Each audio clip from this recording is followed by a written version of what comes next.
Undercover CEO enters his own store and sees a cashier crying, but what happens next is worse. Hello, everyone. Before we begin today's story, I have a small favor to ask. Please hit subscribe and turn on the notification bell so you never miss our channel's new videos. It's quick, free, and the best way to support us in bringing you more dramatic stories. Your support means the world to us. Where are you watching from? Drop your city or country in the comments below. Thank you very much. Now, let's return to our main character. The sliding doors of Grayson's market parted with a hiss, spilling fluorescent light across the sidewalk. A man in a faded gray t-shirt and a black cap stepped through, carrying the look of someone who had been on the road too long. To the other shoppers, he was nobody, just another middle-aged customer blending into the blur of grocery aisles. But behind the ordinary clothes was a name that carried weight. Daniel Grayson, founder and CEO of the very chain he had just entered, moving incognito to see what no report or quarterly meeting would ever show him. He slowed as he neared the front registers. A young cashier, blonde hair tied back neatly, stood at her station. Her uniform was clean but worn, a blue polo stretched thin at the elbows, a pink sleeve peeking out beneath. She pressed the back of her hand to her eyes, trying to wipe away tears that refused to stop. The beep of the scanner continued, items passing over the glass, but her composure was gone. Daniel's steps halted. He stared, not at the groceries piling on the counter, but at the way her shoulders trembled. "Why is she crying?" he asked out loud, his voice sharp enough to turn a few heads. A stock boy stacking chips a few feet away shrugged without looking up. "She does that almost every shift," he said flatly. "Manager says it's not our problem. We're told to ignore it." Then he carried on as if the words had no weight. The indifference cut deeper than the sight of tears. Daniel felt the store's cold light pressing down harder. No one moved to help her. No one even asked. The normalcy of it all was what froze him. She rang up another customer, her motions automatic, practiced. When Daniel stepped forward with a pack of gum, she forced a polite smile that didn't touch her eyes. Her hands shook as she handed him the receipt. He looked down. Along the bottom line, beneath the subtotal and tax, sat a deduction code he'd never seen before. Register error fee. The words were stamped in tiny print, easy to miss but undeniable. His gaze lifted back to hers. She whispered, almost too low for him to catch, "Every time the system glitches, they take it out of my pay. Even if it isn't my fault. Last month I lost more than $200. She said it like it was normal, like a weather report. No anger, no expectation of justice, just quiet acceptance. And that, more than anything, made Daniel's jaw tighten. He took the receipt, folded it slowly, and slipped it into his pocket. To everyone else, it looked like a casual gesture, but inside, the silent investigation had already begun. A few quiet questions, a simple piece of paper, and the first crack in the system was exposed. Daniel moved away from the register, pretending to browse near the produce aisle. He glanced back once. The cashier kept working, wiping her face between customers, holding herself together because the system demanded it. The other employees looked past her, through her, as if she were invisible. And for Daniel Grayson, that invisibility was the loudest alarm of all. This wasn't a glitch. It wasn't bad luck. It was something designed, something deliberate, and it was happening inside the store that bore his own name. Daniel lingered near the produce section longer than necessary, a bundle of bananas in his hand, watching the front of the store through the corner of his eye. The cashier, her name tag read Emily, kept her head low, moving through transactions with the stiff rhythm of someone fighting to stay composed. Every beep of the scanner felt heavier than it should. Each smile was painted on, brittle at the edges. He knew the numbers for this location. On paper, the store looked fine. Revenue had hit targets 3 quarters in a row. Shrinkage was under control. Labor hours matched projections. But one line item had caught his attention before he ever set foot inside: turnover. In the last 12 months, Grayson's Market Hassonfor had cycled through nearly half its frontline staff. The reports listed personal reasons or better opportunities. Daniel didn't believe it then. Now, staring at Emily wiping her face in the glow of the register screen, he believed something else entirely. He drifted closer, pretending to examine a display of apples. 2 young men hovered near the customer service counter. They weren't helping customers, just leaning on the counter, chatting while occasionally tapping the screen of the point-of-sale terminal. Their uniforms were crisp, hair slicked back like they had walked in straight from a catalog shoot. One of them wore a name badge, Kyle, the other, Chase. Daniel noticed a detail others might ignore. Every credit card swipe, every digital tip funneled through their hands. Emily never touched the POS terminal. When a customer paid cash, she counted carefully and slid the drawer closed. But for cards, she always stepped aside, letting Kyle or Chase punch in the numbers. It wasn't efficiency, it was exclusion. Daniel moved into the checkout line again, picking up a bottle of water he didn't need. When Emily rang it up, he asked casually, "Don't you ever run the cards yourself?" She kept her voice low, just above the hum of the fluorescent lights. "I don't have access. Manager says only certain roles can process payments. If your role isn't on the list, you don't get digital tips either." Her lips barely moved as she whispered, "I'm listed as supplemental staff. It's the invisible list." The words landed harder than she realized. Invisible. That's what she had become. Daniel glanced toward the manager's office door at the far end of the counter. Brad Coleman, he remembered the name from the quarterly reports, was laughing with a regular, leaning back in his chair, the picture of confidence. Crisp shirt, silver pen clipped to his pocket, posture relaxed.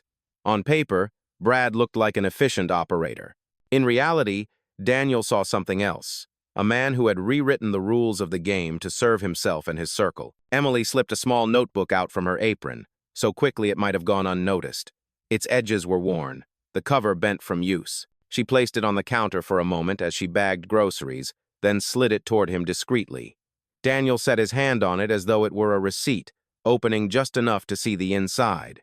Rows of handwritten entries, dates, shift hours, sales totals, and what tips were shown on the POS screen versus what she actually received. In red pen, circles highlighted the discrepancies. Her whisper reached him as she handed back his change. "I've lost more than $600 in a month, but no one checks. No one even asks how the tips are divided." Daniel closed the notebook gently, returning it to her hands without a word. He didn't need to say anything. In his chest, something had already shifted. He walked away with his bottle of water, but his mind was racing. The fluorescent buzz overhead seemed louder now, like the store itself was trying to drown out the truth. On the surface, Grayson's Market Hasson 4 was a success. Beneath it, employees like Emily were being drained, one deduction, one manipulated shift, one stolen tip at a time. By the time Daniel stepped back into the evening air, the decision was made. He pulled out his phone, scrolling to a number he rarely dialed. "Mara," he said when the line connected, his voice low and steady. "We have a problem. Branch 14. The POS is being manipulated. Start quiet. Line by line. Every role assignment, every deduction, every unauthorized account." He ended the call and slipped the phone back into his pocket. Across the parking lot, neon light from the store sign flickered, buzzing faintly against the night. From a distance, it looked like any other Grayson's Market. But Daniel knew better. Something was broken inside, and the silent investigation had already begun. Morning came with the hum of fluorescent lights, and the smell of coffee burned too long on the warmer. Grayson's Market Hasson 4 looked the same as it always did, stacked shelves, neat aisles, the same tired faces arriving for their shifts. But beneath the routine, something had changed. Daniel's call had set wheels in motion. The POS system at Branch 14 had been quietly switched into audit mode overnight. No alerts, no visible differences on the screen. To Kyle, Chase, and Brad, it functioned normally. But every keystroke, every override, every shift in permissions was now being recorded line by line, stored where they couldn't see.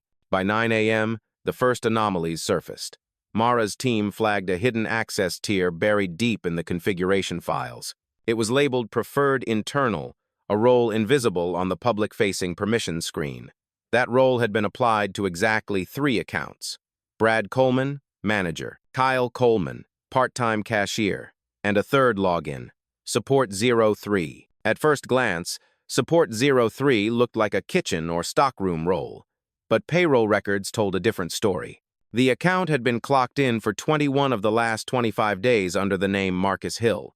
The problem? Marcus Hill didn't exist. No tax ID, no onboarding file, no background check.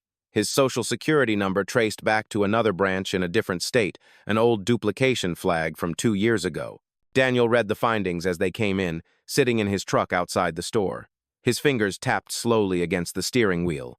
This wasn't carelessness, it was deliberate. A shadow employee had been created to move money off the books.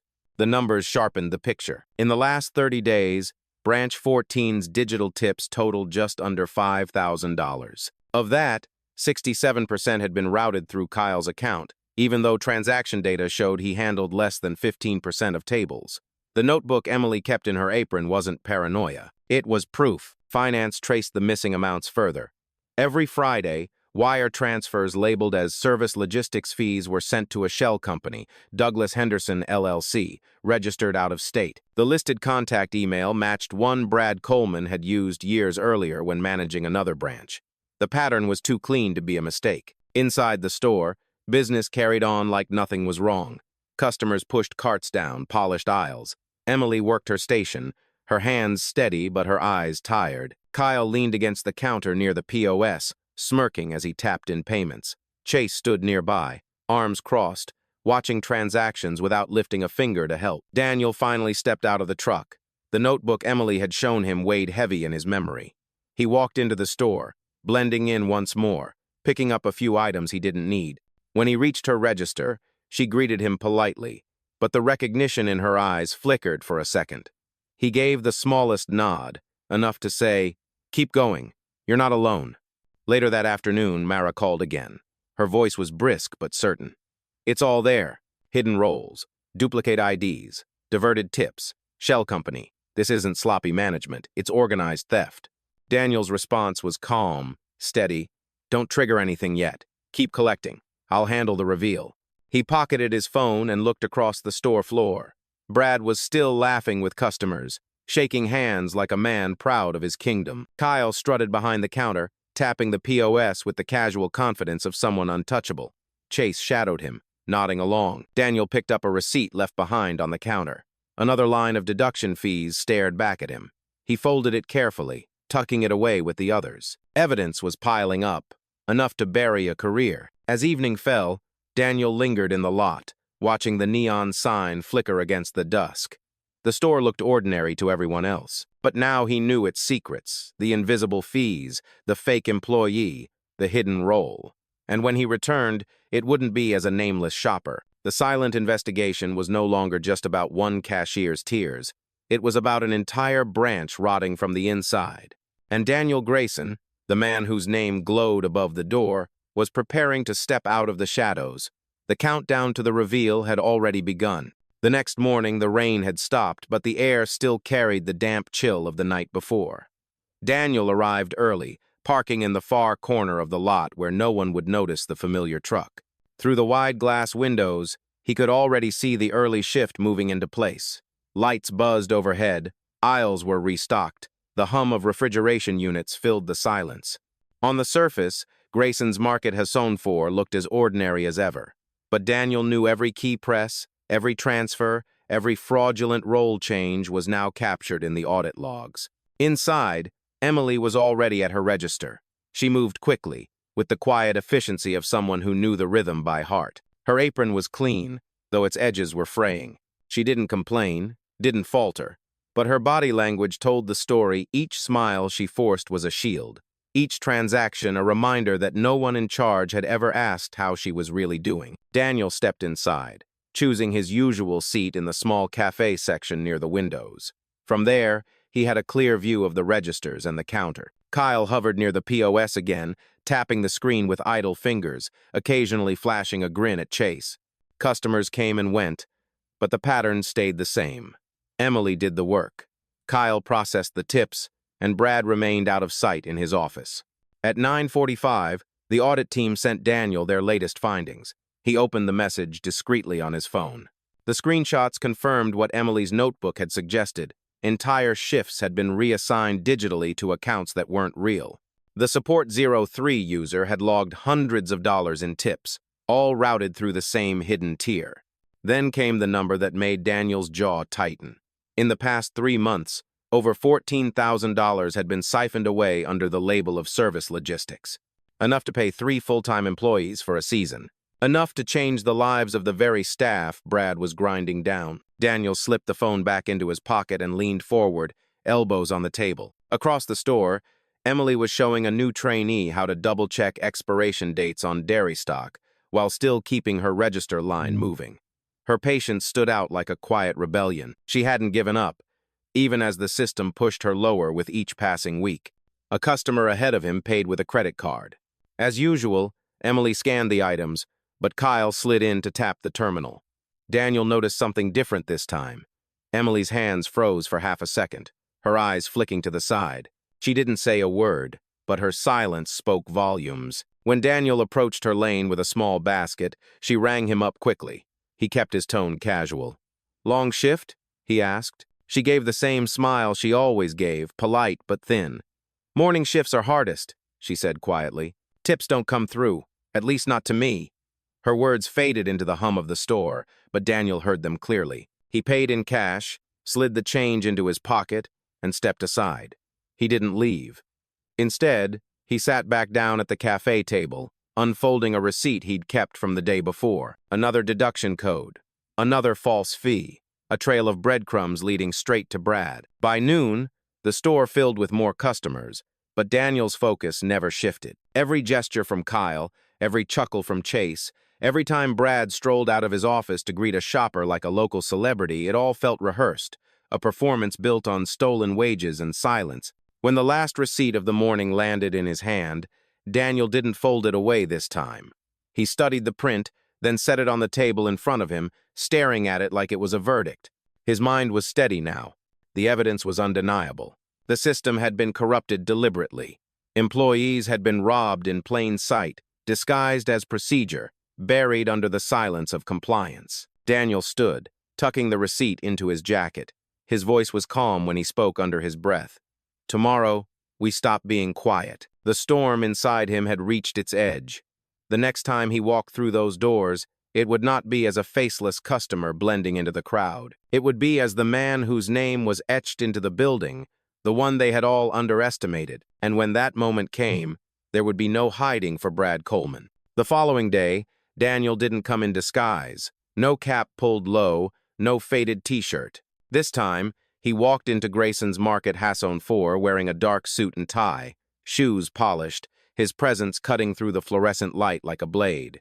Heads turned as the doors slid open. Customers barely noticed, but employees did. They knew the routine faces of regulars, and this was not one of them, or so they thought. Emily caught sight of him from her register. For a moment, her hands paused over the scanner.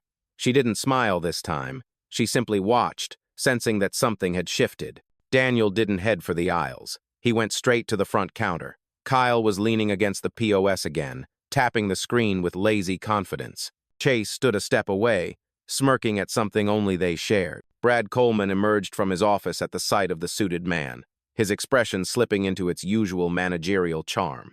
"Welcome to Grayson's Market," Brad said, voice smooth, extending a hand. "I'm the manager here. Anything I can help you with?" Daniel set a thick folder on the counter. Its weight landed with a thud that drew the attention of everyone within earshot. "You can start," Daniel said evenly, "by explaining this." Brad blinked, his smile faltering. He opened the folder. Inside were printed audit logs, screenshots of the POS system, payroll records, and wire transfers.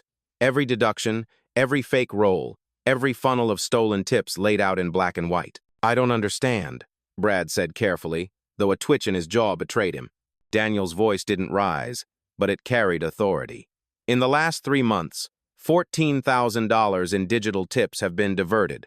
2/3 of those tips routed to an account tied to your nephew. Another chunk funneled through a roll that belongs to an employee who doesn't exist. And every week, money leaves this store disguised as logistics fees, landing in a shell company you registered years ago. Do you want me to keep going?" The room stilled. A few customers stopped mid-transaction. Emily's eyes widened, her lips parting but no sound coming out. Kyle stepped back, color draining from his face. Brad tried to recover. "Now wait a minute, these systems are complicated. There could be errors." Daniel cut him off with a calm precision sharper than any shout. "These aren't errors, they're patterns, designed, deliberate, and documented. And you've been signing off on them every single week." For the first time, Brad's charm cracked. His eyes darted toward Kyle, who looked down at the floor, suddenly fascinated by the tiles. Chase shifted uncomfortably, no longer smirking. Emily's hand tightened on the edge of the counter. She didn't speak, but her presence was a quiet anchor, proof that the truth was finally out in the open. Daniel straightened, pulling a black business card from his pocket. He set it gently beside the audit folder. The silver lettering gleamed under the lights. Daniel Grayson, Chief Executive Officer. The silence that followed was heavy. A cashier in the next lane gasped. A customer muttered, "Wait, he owns this place?" Whispers spread in waves, reaching every corner of the store. Brad's mouth opened, but no words came. His face had lost its practiced composure. He wasn't a confident manager anymore. He was a man caught in the act, exposed under the same lights he once used to hide. Daniel didn't need to raise his voice. He simply looked at Brad and said, "You built a system where the people who do the work lose their pay, while your family and your ghost employees took what wasn't theirs. You did it here, under my name. That ends today." Oh. Emily's notebook appeared then, the same one she had shown him days before. She held it close to her chest, almost trembling, but then placed it on the counter beside his folder. Evidence written by hand, now aligned with evidence printed from the system, two different languages telling the same truth. Daniel looked at her briefly, then back at Brad. His words landed like a verdict. "You're finished." The store stood frozen, every eye locked on the confrontation. The hum of the lights seemed louder, the weight of silence pressing down. For the first time, Brad Coleman had no script to hide behind. And Daniel Grayson, the man he had dismissed as invisible, was now standing in full view, claiming back the ground that had been stolen. The reveal had begun, and there was no turning it back. The weight of Daniel's words lingered in the air like a thunderclap that refused to fade. Brad's lips parted, but the charm he usually wore so easily had drained from his face. Behind him, Kyle shifted, his cocky stance collapsing into something closer to panic. Chase avoided eye contact entirely, his arms no longer crossed but dangling stiffly at his side. Daniel didn't move. He didn't need to. His presence filled the space without force, only certainty. "You thought no one was watching," he said, voice low, steady. "But the system never lies. Every number, every override, every wire transfer, you left a trail." Brad reached for words, clinging to them like a drowning man to driftwood. "I've been loyal to this company for years," he protested. "You can't pin this on me. It's the software, the structure. Maybe corporate didn't configure things right." Daniel opened the folder again, flipping to a page and holding it up. His finger tapped the line of an email address connected to the shell company. "This is yours, Brad. Same account you used 2 years ago at Branch 11, back when funds went missing and we couldn't trace the source. We dropped the case for lack of proof. Now we have it in writing. Do you want me to read it out loud?" Brad froze, throat tightening. For the first time, his polished mask shattered completely. Emily's breath caught. She wasn't smiling, there was no triumph in her face, only a quiet, stunned relief, like someone finally being told they weren't crazy after years of doubt. Her notebook rested on the counter, the red circles on its pages now backed by official printouts. Daniel turned his gaze toward Kyle. "You ran tips through your login, more than $4,000 last month alone. Yet transaction records show you served fewer than 15% of customers. Would you like to explain how the math works out?" Kyle stammered, his confidence gone. "Uncle Brad said, he told me it was allowed, that I was just helping with the register." His voice trailed off when Daniel's eyes didn't leave his. Chase spoke up suddenly, his words tumbling out in a rush. "I didn't touch anything. I just stood there. I never logged in under support 03. I swear." Daniel didn't flinch. "Standing still while others steal is not innocence. It's permission." The words cut sharper than a raised voice ever could. The other employees, the stock boy, the cashiers down the line had stopped working altogether. Transactions hung in limbo, customers waiting with baskets half full. But no one moved. The entire store had become a courtroom, and Daniel's voice the only authority left. Finally, Daniel reached into his jacket, pulling out his phone. He dialed, then set it on speaker atop the folder. A clear, professional voice answered almost instantly. "This is Mara Lynn, head of internal investigations for Grayson's Market." "Branch 14, Daniel said evenly. "Proceed." Mara's voice came through crisp, every word carrying weight. Effective immediately, Brad Coleman is suspended pending termination. The accounts tied to Support 03 and Kyle Coleman are locked. All deductions labeled Register Error Fee are to be reversed and refunded to impacted employees within 72 hours. Audit findings will be escalated to legal. This branch is under direct oversight until further notice. Gasps rippled across the store. Emily's hand covered her mouth. Her eyes watered, but this time it wasn't from frustration or exhaustion, it was release. The impossible had just become reality in front of her. Brad tried to protest, reaching across the counter. "You don't understand. I built this place. I kept it running." Daniel leaned in slightly, his voice quiet but firm. "You didn't build anything. You hollowed it out, and you did it under my name." Brad's shoulders slumped. The fight drained out of him. Kyle stared at the floor. Chase swallowed hard, trembling. Daniel ended the call and slid the phone back into his pocket. He closed the folder, but his words weren't finished. "This store will survive without you. What it couldn't survive was the silence you forced on people like her." His eyes shifted to Emily. "That silence ends today." The crowd remained hushed, the entire branch holding its breath. For the first time, the power in the room no longer belonged to Brad or his circle. It belonged to the truth laid bare on the counter and to the man who refused to ignore it. The store remained frozen after Mara's voice cut off the line. The faint hum of the refrigeration units filled the silence, a mechanical heartbeat in a room where no one dared move. Brad stared at the counter, his hands trembling, the polished manager mask gone. Kyle leaned back against the POS, pale and sweating, while Chase rubbed his hands together, whispering something no one could hear. Daniel didn't gloat. He simply stood there, letting the weight of the moment sink in. He knew what mattered wasn't humiliation, it was clarity. "This company wasn't built for shortcuts," he said quietly, his voice carrying farther than any shout. "It was built for people like her." He turned his head toward Emily. All eyes followed. Emily stood stiffly, her hands still resting on her register. For a moment she looked uncertain, caught between fear and something else, relief. Daniel stepped forward, picking up the notebook she had placed on the counter.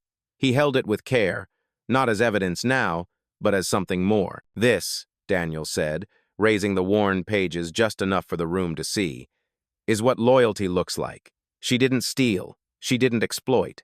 She documented. She kept the truth alive when everyone else turned away." Emily's cheeks flushed. She lowered her gaze, whispering, "I just needed to know I wasn't crazy." Daniel shook his head gently. "You weren't crazy. You were right. And now everyone here knows it." He set the notebook back in front of her. A young cashier from 2 lanes down spoke softly, almost to herself. "She's been saying something was wrong for months." Another nodded in agreement. The silence broke not into noise, but into murmurs of recognition. Emily, who had been invisible, was suddenly seen. Daniel turned back to the staff. "Starting today, the register error fee is gone. Every dollar wrongfully taken will be returned. Roles on the POS will be reassigned fairly, with full transparency. No invisible lists, no hidden accounts. That ends now." The words carried not just authority but finality. For the employees, it wasn't corporate jargon. It was the difference between survival and despair. Brad tried one last time, his voice cracking. "You don't understand what margins are like at this level. Sometimes you have to cut corners." Daniel's stare stopped him cold. "Margins don't excuse theft. Corners don't excuse cruelty. If you can't run a store without stealing from your people, you don't deserve to run one at all." The crowd of employees and customers absorbed the words. Even the shoppers who had paused mid-transaction watched intently, realizing they were witnessing something rare justice unfolding in real time. Daniel's voice softened slightly, turning back to Emily. "How much did you lose?" She hesitated, then answered, "Over 600 last month alone. More before that." He nodded. "You'll get it back. Every cent. And more than that, you'll get recognition. Because you're the reason this store still has a chance." Emily blinked rapidly, her eyes glossing with tears again, but this time they weren't from exhaustion. The stock boy who had once dismissed her crying looked down, ashamed. The trainee she had been quietly guiding earlier gave her a small nod of respect. Daniel stepped back, surveying the room. Grayson's market can survive slow quarters, it can survive competition, but it cannot survive when the best people believe the system doesn't see them. That is what kills a business from the inside out. The words echoed, steady and sharp. leaving no space for doubt. Brad lowered his head, defeated. Kyle and Chase stood silently, their earlier bravado shattered. Around them, the staff began to breathe again, as if released from an invisible grip. Daniel didn't linger. He had said what needed to be said. But as he turned toward the exit, he glanced once more at Emily. She stood taller now, her shoulders no longer slumped, her presence no longer invisible. The balance inside Grayson's Market Hasson 4 had shifted. The truth had been pulled into the light, and nothing could push it back into the shadows. And though Daniel walked out through the sliding doors alone, the message he left behind filled every aisle. Fairness wasn't a perk, it was the foundation, and it was here to stay. The afternoon after the confrontation, Grayson's Market Hasson 4 felt different. The neon sign still flickered above the glass doors. The aisles still smelled faintly of detergent and coffee, but the tension that once hung heavy over the registers had thinned. Word had spread, employees whispered in the break room, customers recounted what they'd seen, and the truth could no longer be hidden behind Brad's smile or Kyle's swagger. Emily stood at her register, her notebook now resting safely in her locker instead of hidden in her apron. Her shoulders no longer slumped with the same invisible weight. She moved with a steadier rhythm, each scan of an item no longer a battle against despair, but a small act of survival turned into vindication. Other employees glanced at her differently now, not with pity or dismissal, but with acknowledgement. She wasn't invisible anymore. In the office upstairs, interim oversight had already begun. Mara's team combed through records while regional HR set up camp in the conference room. Brad's nameplate had been removed from the door. Kyle and Chase hadn't returned to their shifts. Their absence was as loud as their presence once was. Daniel didn't return in disguise this time. When he stepped back through the doors, everyone recognized him. He wasn't trying to blend into the hum of grocery carts and checkout beeps. He was there as himself, Daniel Grayson, the man whose name hung above the entrance in bold letters. He walked the aisles slowly, pausing to speak with clerks, asking small questions: how long they'd worked there, what hours were hardest, what they wished was different. At first, the employees hesitated, unsure if his presence was temporary, a storm that would pass. But as he listened, really listened, their words began to spill out. A trainee mentioned being stuck on closing shifts 6 nights straight. A stockboy admitted he hadn't received proper training for the POS, only told to stay quiet and do as you're told. One cashier confessed she'd thought about quitting every week, convinced no one cared. Daniel didn't write anything down. He didn't need to. He carried their words with the same weight he had carried Emily's notebook. If a system hides its best people, he said softly to one of them, then it's not a system worth keeping. By evening, as customers pushed through the lines and carts rattled across the tile, the employees noticed something else. Emily wasn't working her shift alone. For the first time in months, roles had been redistributed fairly. Breaks were covered, registers rotated. The rhythm of the store was changing quietly, but unmistakably. Daniel paused near the front doors before leaving, watching Emily greet a customer with a smile that wasn't forced this time. She caught his eye briefly, and the smallest nod passed between them. Nothing grand, no applause, just recognition. The store was still ordinary to outsiders: fluorescent lights, shelves, receipts. But for those inside, the atmosphere had shifted. Justice hadn't come with spectacle. It had come in silence, in refunds processed, in schedules rebalanced, in dignity restored. And that was enough. Night settled over the parking lot, the neon sign above Grayson's Market buzzing faintly against the dark. Inside, the last customers trickled out, leaving the aisles quiet. Emily closed her register, the drawer sliding shut with a final click. For the first time in weeks, her eyes weren't wet with frustration. She exhaled slowly, the kind of breath that comes only after a storm has passed. Daniel watched from a few steps away. He wasn't checking reports or chasing numbers. He was watching people the way the stockboy laughed with the trainee as they stacked milk, the way another cashier left her shift without the usual slump in her shoulders. Small signs of repair, the kind you couldn't find in any quarterly statement. Brad was gone. Kyle and Chase were gone. Their absence left no void, only space for others to breathe. The system that once drained the life out of its workers was being dismantled, piece by piece, replaced with something simpler: fairness. Emily gathered her things, pausing at the counter where her notebook once sat as a shield. She didn't need it now. The truth it carried had already spoken louder than she ever could. She slipped her bag over her shoulder, glancing once at Daniel. He gave her a small nod, the kind that carried more weight than a speech. Recognition, plain and undeniable. As she walked out into the cool night, Daniel stayed behind for a moment longer. He looked around the store that bore his name, a place that had nearly lost its soul to silence. Then he spoke quietly, more to himself than anyone else. "A business can survive a slow quarter," he said, steady and certain. "It can survive competition, but it cannot survive if the people who hold it together believe they don't matter." His words hung in the empty aisle like a final verdict. Daniel turned toward the doors, the hiss of the glass sliding open greeting him as he stepped into the night. No spotlight, no applause, no cameras. Just the quiet satisfaction of knowing dignity had been restored where it had been stolen. The story didn't end with scandal on the news.